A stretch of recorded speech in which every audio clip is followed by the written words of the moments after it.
Konflik Laut Merah masih terus memanas. Sejak Angkatan Udara Inggris membantu Amerika Serikat membombardir target kapal kelompok Houthi menggunakan pesawat tempur, sebab Houthi juga pantang mundur melancarkan serangan terhadap kapal komersial di ujung selatan Laut Merah dan meningkatkan kekhawatiran terkait gangguan terhadap perdagangan internasional. Meski diperingatkan oleh Iran untuk menghentikan serangan, namun Inggris justru berjanji untuk terus menghambat kemampuan kelompok Houthi Yaman. Sebab Inggris sangat percaya diri akan kekuatan Angkatan Udara mereka.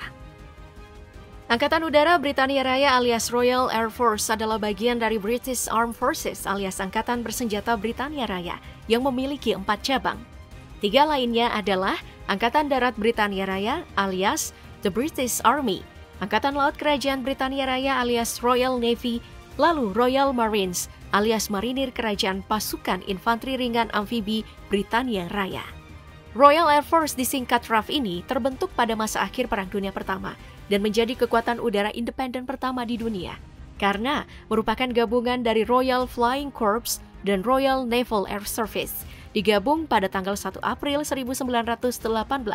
Artinya, tahun ini telah memasuki usia 106 tahun. Sebagai kekuatan udara terbesar di dunia setelah kemenangan sekutu atas Blok Sentral pada tahun 1918, RAF telah memainkan peran yang penting dalam sejarah militer modern. Bayangin aja, di masa itu mereka memiliki lebih dari 20.000 pesawat dan lebih dari 300.000 personel.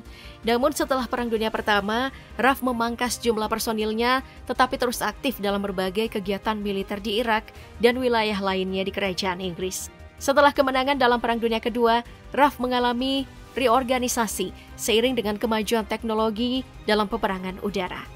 RAF terlibat dalam Berlin Airlift selama Perang Dingin yang menjadi salah satu operasi besar pertamanya setelah perang. Pada tahun 1960, RAF diberikan senjata nuklir Amerika Serikat melalui Proyek E sebelum akhirnya mengembangkan persenjataan nuklirnya sendiri. Awalnya mereka fokus pada pengembangan armada pembom 5 sebagai pesawat pertama yang dilengkapi dengan bom gravitasi nuklir yang kemudian ditingkatkan dengan penggunaan rudal Blue Steel. Namun peran nuklir itu dialihkan ke dalam kapal selam Polaris pada tahun 1969. Perkembangan ini mencerminkan evolusi peran dan tanggung jawab RAF dari era Perang Dingin ke perubahan strategis dalam kebijakan pertahanan nasional mereka. Sekarang mari kita lihat beberapa operasi terkenal yang melibatkan RAF, mulai dari pertempuran Britania tahun 1940 melawan Luftwaffe Angkatan Udara Jerman yang menegaskan dominasi udara Inggris dan keberhasilan mereka menggagalkan rencana invasi Jerman. Lalu ada operasi Chastise tahun 1943, RAF melakukan misi pemboman yang dikenal dengan Dome Busters untuk menghancurkan bendungan di Ruhr, Jerman. Setahun kemudian, RAF juga diminta memberikan dukungan udara selama pendaratan Normandia, barat laut Perancis.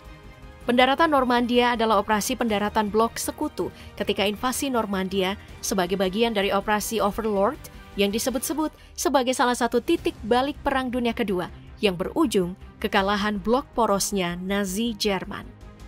Lalu ada operasi Black Buck tahun 1982, di mana RAF menggunakan pesawat pembom Vulcan untuk 7 misi serangan darat jarak jauh ke landasan udara di Falkland, Argentina selama perang memperebutkan kepulauan Falkland. Kemudian tahun 1991, RAF terlibat dalam serangan koalisi terhadap Irak setelah invasi Kuwait dalam operasi Desert Storm alias Perang Teluk I. Sekitar 6.000 pasukan mereka dikerahkan dengan misi utama menghancurkan pesawat Saddam Hussein. Dan masih banyak operasi-operasi lainnya setelah itu, misalnya Operasi Telik yang juga merupakan bagian invasi ke Irak tahun 2003 hingga 2011. Lalu Operasi Elami tahun 2011 yang merupakan intervensi dalam intervensi militer di Libya. Kemudian Operasi Shadar tahun 2014. Di sini, RAF terlibat dalam serangan terhadap ISIS di Irak dan Suriah menggunakan berbagai jenis pesawat tempur, salah satunya adalah pesawat tempur multiperan bermesin kembar dan bersayap Delta Canard Eurofighter Typhoon. Untuk tahun 2024, kekuatan militer Inggris Raya berada di peringkat 6 dari 145 negara. Personil Angkatan Udara mereka mencapai 34.790 dan dikenal memiliki tingkat profesionalisme dan keterampilan tinggi, mulai dari pilot, teknisi, dan berbagai spesialis lainnya.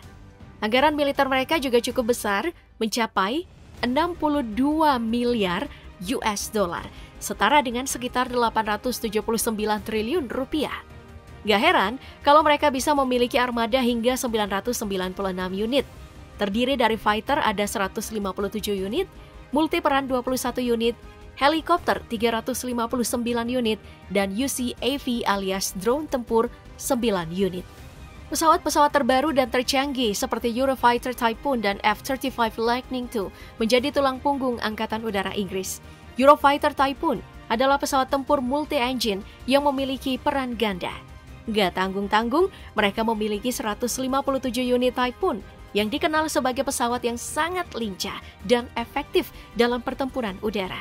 Pesawat ini dilengkapi untuk misi serangan udara ke permukaan. Selain itu, Typhoon dapat mengurangi penampang radar alias RCS dengan inlet jet yang menutupi bagian depan mesin dari radar. Meskipun bukan pesawat tempur siluman, Typhoon menggunakan berbagai desain, termasuk penggunaan bahan komposit dan bahan penyerap radar untuk mengurangi deteksi radar.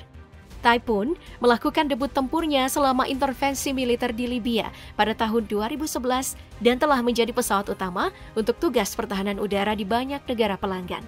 Dengan konstruksi ringan dan umur terbang yang perkiraannya mencapai 6.000 jam, Typhoon tetap menjadi pesawat tempur yang sangat diandalkan dengan kemampuan serbaguna. Kemudian pesawat pengangkut seperti A400M Atlas dan C-17 Globemaster III menjadi pendukung operasi logistik dan pengangkutan personil yang mereka andalkan. Tahu sendiri kan, kalau A400M Atlas disebut-sebut sebagai raksasa langit karena dapat mengangkut beban berat dan berdimensi lebar dengan kapasitas maksimal ruang kargo mencapai 37 ton.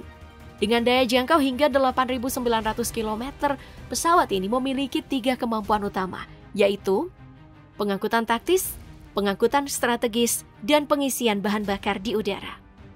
A400M Atlas mampu membawa dan mengirim personil serta barangnya langsung ke wilayah operasi, termasuk pendaratan di berbagai medan.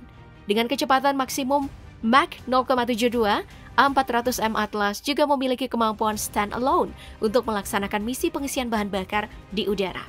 Proses pengisian bahan bakar dilakukan dengan skema draw receiver dan memanfaatkan kapasitas bahan bakar yang cukup besar pada pesawat ini. Ada berbagai amunisi untuk digunakan RAF ini, termasuk rudal jelajah seperti Storm Shadow dan Tomahawk. Untuk serangan presisi pun mereka punya. Storm Shadow yang paling diandalkan ini adalah hasil kerjasama antara Inggris dan Prancis, dibuat dengan kemampuan siluman untuk mengurangi kemungkinan terdeteksi oleh musuh. Saat mendekati target, pencari inframerahnya digunakan untuk mencocokkan gambar target dengan data yang tersimpan, memastikan serangan yang presisi, dan mengurangi potensi kerusakan. Storm Shadow memiliki jarak tembak lebih dari 250 km, meskipun jarak tembaknya hampir tidak sebanding dengan rudal taktis Amerika Serikat seperti ATACMS yang mencapai 297 km. Namun, menurut MBDA Missile Systems, perusahaan senjata Eropa yang mengembangkan Storm Shadow, rudal ini tetap menjadi senjata yang sangat diandalkan karena dapat dioperasikan untuk menyerang di siang ataupun malam hari, serta dapat digunakan dalam berbagai kondisi cuaca. Selain itu, mereka juga dilengkapi amunisi lain berupa bom berpemandu laser seperti Pathway 4 dan Brimstone, serta bom termonuklir Trident 2D5. Mereka juga memiliki drone MQ-9 Reaper buatan Amerika Serikat.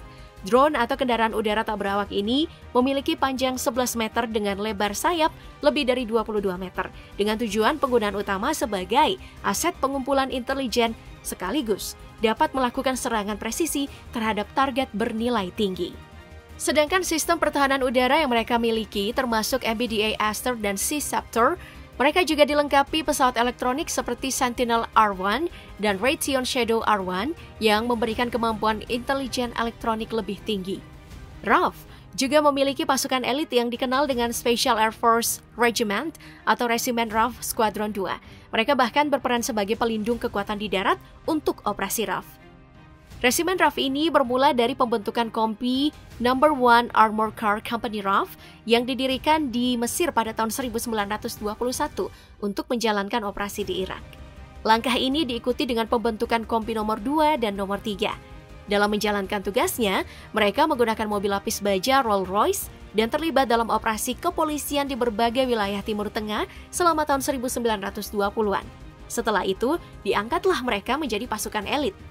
Peralatan yang digunakan oleh skuadron lapangan ini termasuk MWMIK Jackals, WMIK Land Rovers, serta mortir L16 81 mm. Resimen RAF memiliki peran kritis seperti pihak kontrol udara taktis, deteksi dan dekontaminasi CBRN atau kimia, biologi, radiologi dan nuklir, lalu pencarian dan penyelamatan tempur, serta dukungan pasukan khusus. Sebagai skuadron lapangan elit dengan pelatihan parasut, mereka memiliki kemampuan terjun payung yang tangguh dan merebut lapangan udara, serta mengamankan titik pengisian bahan bakar. Dari evakuasi non-tempur hingga pemulihan awak pesawat yang jatuh, Resimen RAF ini dikenal menjalankan tugas-tugasnya dengan semangat dan penuh keberanian. Dari moto mereka aja udah mencerminkan tekad mereka yang tak tergoyahkan, yaitu tidak pernah tidak siap. Ngeri kan? Namun yang unik, sebab pasukan elit nan garang ini memiliki julukan sebagai Rock Ape atau kera batu. Jadi kala itu ada 2 anggota Resimen RAF yang ditugaskan di retribusi Protektorat Aden di Dala memutuskan untuk mencari hiburan dengan pergi menembak beberapa babun hamadryas, yang berarti kera batu. Namun karena gelap nih, saat berpencar, salah satu dari mereka malah salah tembak dan mengenai temannya sendiri. Sejak saat itu, di kalangan mereka istilah menembak teman seperti kera batu mulai digunakan. Saat di Farnborough Air Show bulan Juli 2018, Menteri Pertahanan Inggris sempat mengumumkan bahwa mereka telah berinvestasi sebesar 2 miliar pound sterling atau setara dengan 34,2 triliun rupiah dalam proyek Tempest untuk merancang pesawat tempur generasi ke-6 Inggris yang baru untuk menggantikan Typhoon dan lebih canggih pada tahun 2035. Setahun kemudian, Menteri Pertahanan juga mengungkapkan bahwa Inggris telah menandatangani kesepakatan senilai 1,98 miliar dolar atau setara dengan 31 triliun rupiah untuk membeli 5 unit Boeing E-7 Wedgetail untuk menggantikan armada Boeing E-3D Century AEW1 yang sudah tua yang dikirim secara bertahap hingga tahun 2026.